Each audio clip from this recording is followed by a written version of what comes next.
Lions TV, full time from the Stadium of Lights via the complete opposite end of the country at Rye Harbour. It finishes Sunderland 1, Millwall 0.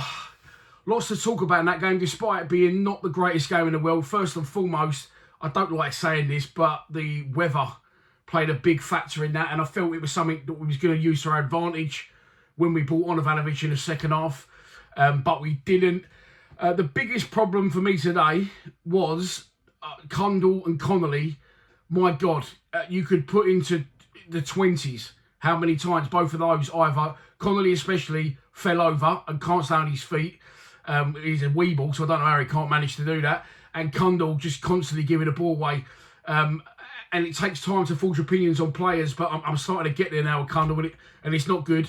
My analysis of him as a whole, brilliant debut, but since then, we've got lots of lightweight players, I'm including both those in it. Unfortunately, I'm going to have to include Idemo and Maku in that as well today. They're just too lightweight on the ball. And what you've got is, I thought, in the game, obviously Jensen's played very well. I thought the central midfielders played well, along with, obviously, I think Joe Bryan was our best player. And I thought the ref had a really good game as well. Let loads go, didn't give Sunderland decisions they were trying to buy off him, although they did get a penalty in the second half. But it was a stonewaller. But the central midfielders, as well as they played, they're both very, very similar types of players. And they both play very deep. And that's not their fault. They're playing to instruction. But then with Cundle completely elusive in a 10 and can't keep hold of the ball, and a Maku and Connolly also not being able to keep hold of the ball, and both constantly falling over. I don't know if they need to start selling longer studs again. I don't think you can buy them long studs anymore. But players need to look at their footwear, honestly, because they must be wearing moulds. Connolly's the worst for it. Loads of people in my comments before the game in the preview were saying Connolly's got to start. And I think that proves that he hasn't got to start at all, far from it for me. But I'm not holding these players solely responsible. But, like I said, with the midfielders playing so deep, and the 10 and the two wingers, both, none of them holding the ball, none of the three managed to retain the ball, falling over. It leaves Coburn very isolated. And people probably say, well, Coburn was shit. He didn't get a sniff again. He rarely got a sniff. One very good ball in the first half from a Maku, where he cuts in, whips it in, and it was curling towards the goalkeeper. Again, the weather played a part in that, the wind, and he can't quite get on the end of it. But other than that, I think that the first real chance we had, Cundle had a shot in the first half where he ran, and he had a couple of opportunities where he could have shot but didn't. And by the time he did, he sort of it was more of a token gesture just to side foot it back to the goalkeeper. Coburn in the second half had a header coming from across. I think it might have been Langstaff who come on and randomly had gone wide as well. Lots of changes from Alex Neil. The last throw of the dice to bring on Zach Sturgeon in 93.5 minutes when he's 95. I have no idea why he did that. But we created a couple of chances. But if you're going to play the strikers together and bring them on, that wind was going into the wind in the second half. But we should have tried to make more of that. It's going to hold up, yes, but what we can also do is cause a lot of confusion in the opposition area, like we saw with the one that come in at the end. I think it was from Connolly, and Kramer heads it back across the goal. The big Serb off the bench, difficult to come into a game off the bench, just can't sort his feet out in time, and he thrashes out a little bit. It's the target, sort of. Their defender gets in front of it, body's on the line for Sunderland. That was after, of course, Lucas Jensen had made a really, really good penalty save. He made a really good save at the start of the second half from, again, a swirling cross. Arguments he could have come for that one, but I would say, it was inside the 6-yard box, but it's coming from a long way out on the angle. And in that instance, with the weather again getting a mention, I think it was difficult for him to come for that. And he makes a brilliant save from under his bar. They then get a Stonewall penalty, Sunderland, and it was a Stonewall penalty from Jaff. I'm not going to say a rare mistake from him, because they are creeping in a little bit. And I think he's fantastic for us, Tanganga. And he didn't look happy at times. He's digging people out for not doing their jobs. And I think he was quite thinly spread across the back line, doing a lot of other people's defensive duties. And the penalty was saved by Jensen. Joe Bryan, like I said, I thought he was our best player. Because what he does, Joe Bryan, is not just defensively, but going forward, he's really sorted himself out again. And he had a really bad dip earlier in the season, but he's picked up his form. And I just watched it with Henry in the front room, and I said to him, what he does, he gets the ball, and he'll see two people in front of him, and he won't immediately think, fuck this, got no confidence, shirk responsibility, look for a 2-yard pass. He'll jink between two players, get the ball forward, but then he'll continue his run and get beyond. And that's the only way we're going to get up the pitch. A real lack of ambition.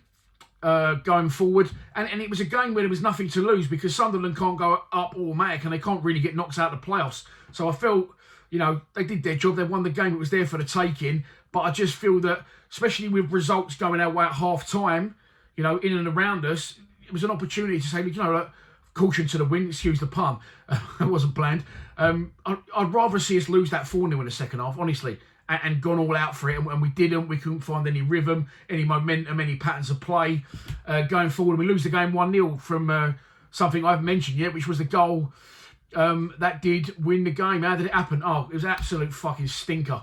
Absolute stinker. It was as if they practiced in a corner over the park and there was no one else on the pitch. Not only have we allowed them to take the short corner and play the 1-2, but then the cross to the back post, their guy just comes in. They did show the replay on the telly where the guy, you know, from behind the goal, from sort of bird's eye view, the guy's just come in completely unmarked round the back and volleys it past Jensen through a body of bodies. Is that the right thing to say? Through a lot of bodies in the box, let's put it that way. And that was a goal that won the game. Nothing really lost, nothing really gained. The playoffs isn't still impossible because last time I checked, scores were going our way. Lots of teams weren't winning today. I won't say who because I don't know. As I said, I've just come straight to do this video and I haven't seen the actual results. But mathematically, it isn't impossible. And people might be thinking, mate, shut up, we ain't making the playoffs. And no, on that showing and the Stoke showing, we are definitely not making the playoffs. Maybe he's finding it hard to motivate the players now at this stage of the season. The Stoke game did have a very end of season on the beach feel about it, and I feel that today did as well. So if we can regroup, look at the numbers, look at the games we got left, there's some winnable ones in there, especially at home. Some difficult away ones, of course, still to come away at Sheffield United and away at Burnley last day of the season. But I think we've still got Pompey, Norwich, we've still got Swansea at home, I believe. So it isn't impossible. As we know, anyone could beat anyone in this division. We've lost there to the fourth best side of the division without really applying ourselves, without having the courage and being courageous and being ambitious and being confident in our forward play. As I said, it does definitely look like it's got an end of season feel about it. It is what it is. Well done to all those that travelled, including the O'Maras. There's going to be videos coming from them. Pete will probably do the full-time reaction, and then O'Mara Cam will follow. But I'm going to tell you, we debated going today, and I said to Henry, look, he was working in Tring all week. I said, I can come and get you from Tring on Friday. We can drive up there.